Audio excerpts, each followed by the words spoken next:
Hey, good morning. This is LaGuardia Acting Studio, and since I'm kind of going stir crazy because I'm stuck at home and unable to teach in person, I wanted to make another video giving my students a little bit of knowledge to help them through.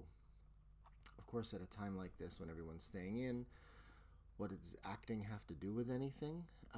Well, this will end, and when it does, there's going to be a lot of auditions, and there's going to be a lot of work, and there's going to be a lot of action in the acting business because companies are short on content and they're going to try and make it up. So we want to be ready. So today I'm going to talk a little bit about what agents expect from actors. Now, you can also lump managers in with agents because even though agents and managers serve a slightly different purpose, many managers these days act like agents. They get you the auditions and so on and so forth. So you can lump managers in with this when I discuss agents. Now, we all know what actors want from agents. First of all, actors want an agent and need an agent. And the agent's basic job is to find actors' auditions and to negotiate their pay. That's it. And when I say negotiate their pay, meaning if you're new, they're going to offer you the minimum. Like if you're doing a SAG project, for example, a SAG film, they're going to offer you the SAG scale, which is the lowest legal amount that they can pay you. Now, if you've done some work, if you've done like 4 guest stars and a few co-stars on TV shows, then when you book your next TV show, instead of scale, the agent can say, well, they've been working and they did this and they did that, so we're going to ask for maybe 300 more, 400 more. Sometimes they get it, sometimes they don't. But that's their job, to negotiate. So their jobs are to find you auditions and negotiate your pay. And of course, call you and tell you booked it, which is wonderful.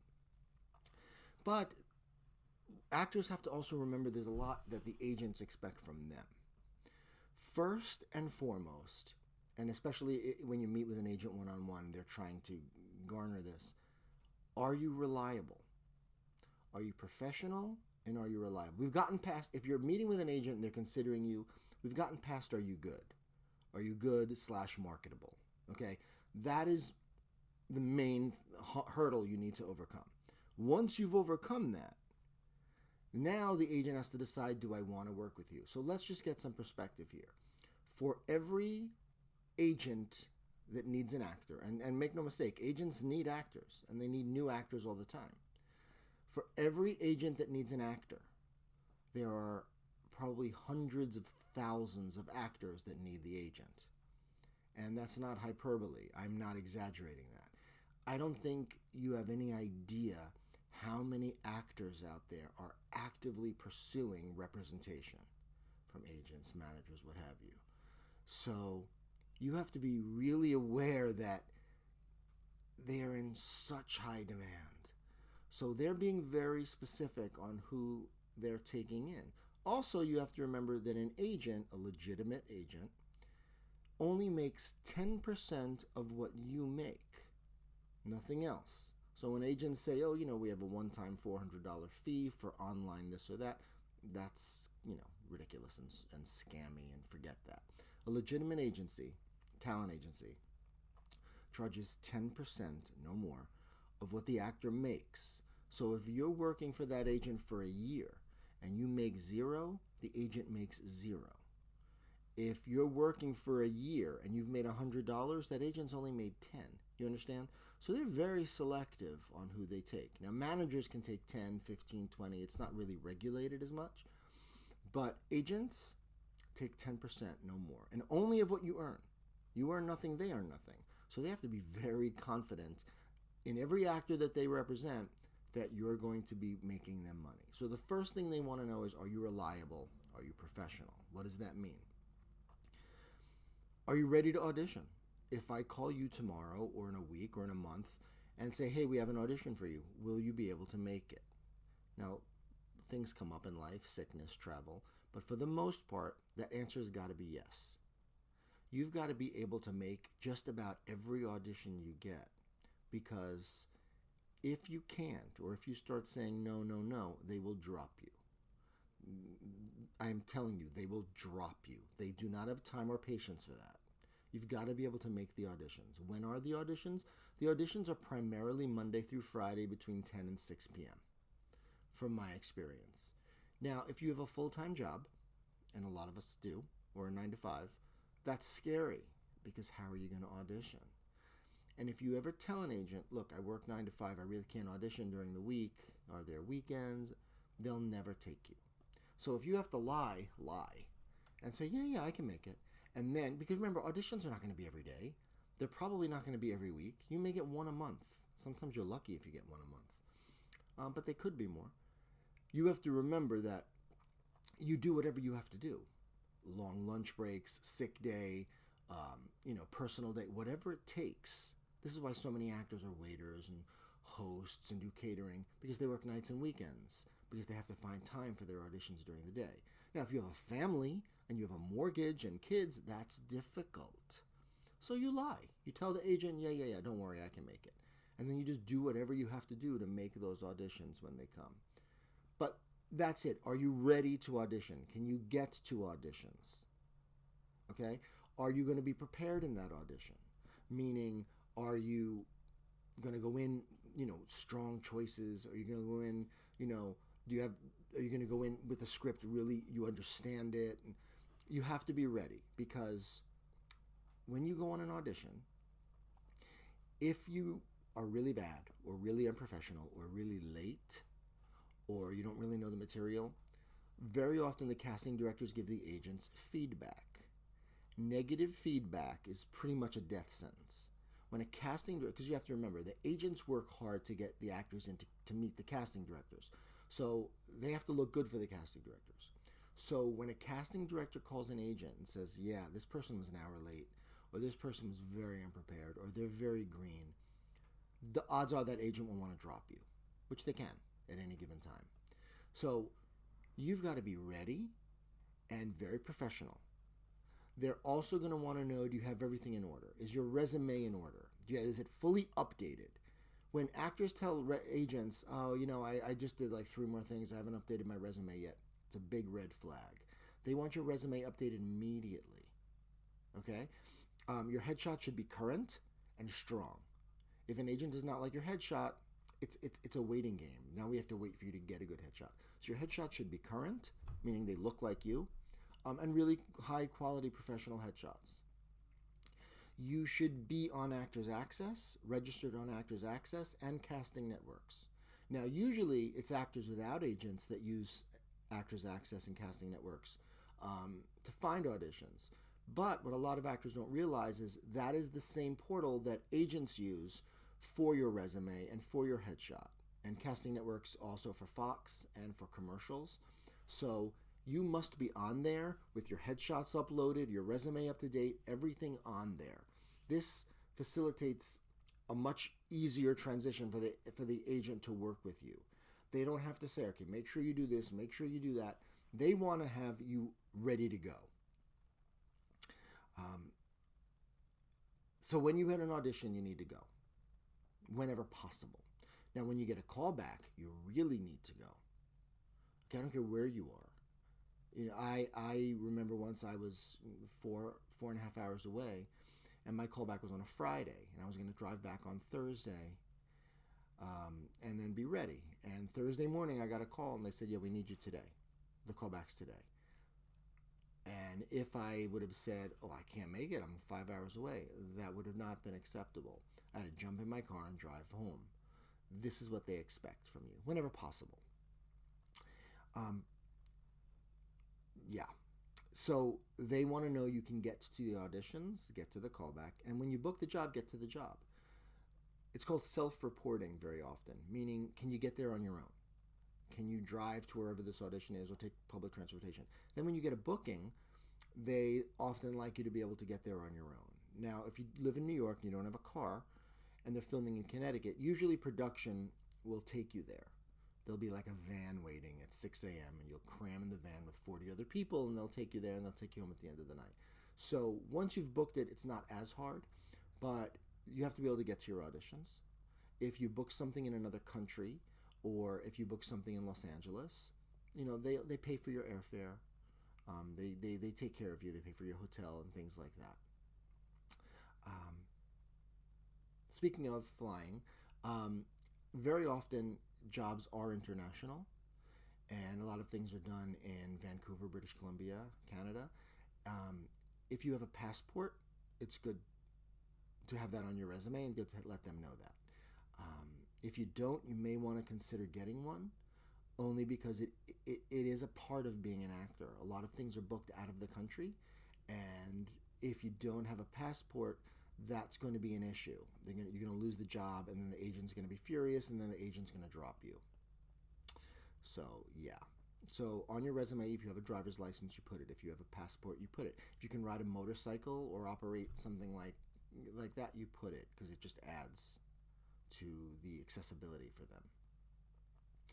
If you are not born in America, it's very important that you have a green card, that you let them know that, because you have to be able to legally work. Some people come here and they want to book jobs.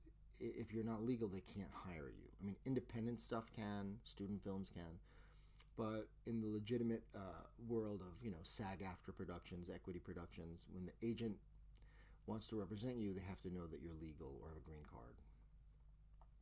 Um, Always be on time for auditions. They expect that. Again, that's really bad feedback if you don't. You have to be on time. And if that means getting there an hour earlier and waiting, you do it whenever possible. Okay? So the agent wants to know you're professional and prepared. So let me see if there's anything else I need to get into. Okay. When you're going away, vacation, which you're allowed to do, you're not mandated to stay in one spot forever, you must let the agent know. It's called booking out. Okay, basically you call the agent and say hi, or you email them because they don't like to be called. And you say, hi, I'm going to be away from March 1st through March 15th. And then they mark that out so they don't try to find you auditions during that time. Because when you go on vacation and the agent doesn't know, and he calls you and says, hey, you got an audition, and you say, oh, I'm sorry, I'm away, they're going to be pissed off. And they're going to say, why didn't you tell me? Now, even so much so that when I booked, like my son is an actor, when I booked him out, they called for an audition. I'm like, oh, remember I booked him out? They still called, even though I booked him out. But they weren't mad. They said, oh, that's right, you're right, sorry. So if you're away, they need to know. Because if they work hard, and believe me, it's hard getting an actor on audition. There are so many actors, so many agents, so few auditions. Well, there's a lot of auditions now in New York, but in comparison, you have to make sure that if they do get you that audition, you're there, because they don't want to work hard otherwise, okay? So here's what not to do. Here's what not to do. Don't call them unless it's an emergency. Don't call them to say hi. Don't call them to say, hey, anything going on with auditions. Don't call them to say, yeah, my friend's auditioning for, Blue Bloods this week, and I'm very right for that role. There's nothing that will piss an agent off faster than those phone calls. They know about the auditions. They know about every audition. They know about the auditions you technically shouldn't. And they are trying to get you in, but it's difficult. Either they're seeing a limited amount of people, or the casting directors only taking people they know at that point, what have you. If you call an agent and just say, I haven't gone out for a while, it's a problem for them. It's very frustrating. They're very busy. The offices range from being boutique, small little offices with one or two people to being, more machines like Buchwald and Abrams, and then it goes bigger from there. So don't call them. Now, if you haven't gotten an audition in 6 months, you're allowed to reach out and say, hi, just wanted to check in. Is there anything I can do? Do I need to update my headshot? Or is there some reason I'm not getting in that I can fix? That's okay. But, it's been 3 weeks without an audition. I'm going to call and see what's going on. No. You may as well call and quit at that point, because that's the way they're going to treat you. They will be very annoyed at you. So I'm giving you the heads up. Don't do that, please. And if you're not getting auditions, they got to figure out why. Maybe you do need a new headshot. Maybe you need to get yourself into some workshops so the casting directors know who you are and you can impress them and you can get into their mindset so that when an agent submits you, they go, oh yeah, I know this person. I saw them at a workshop. And so that's very advantageous. Um, Now, if you're going out a lot and you're not booking, that's another issue. Sometimes you can be great and just not book the job, and that's just common knowledge. You can be wonderful and not get it for a variety of reasons. But it may behoove you to take a class, to take an on-camera class, to do something to figure out what's happening. Like if you're going on 20, 30 auditions and you're not even getting callbacks or you're not getting pinned or put on hold, there may be something off in the room. You may be nervous. You may be doing something wrong. You may be rushing. You may be forcing. Because when you're not booking, you get, and I know this from personal experience, when you're not booking, you get desperate. And then it becomes, oh my God, they're going to drop me. I got to book this job. And you bring that desperation into the room with you. And then you're defeating yourself. You cannot be desperate. Nobody hires desperate actors. They hire confident actors. So it's just the antithesis, actually. They hire confident actors. Not arrogant, but confident. But when you're in there, oh God, I got to book this, you already have two strikes against you walking in. So you want to be comfortable. You want to be confident. Okay? Relaxed and confident helps you book auditions. So sometimes you don't even realize what the problem is. So sometimes you have to take a step back. So yeah, they want you reliable, flexible, dedicated, and ready. And that's it. And that's what they're looking for from actors.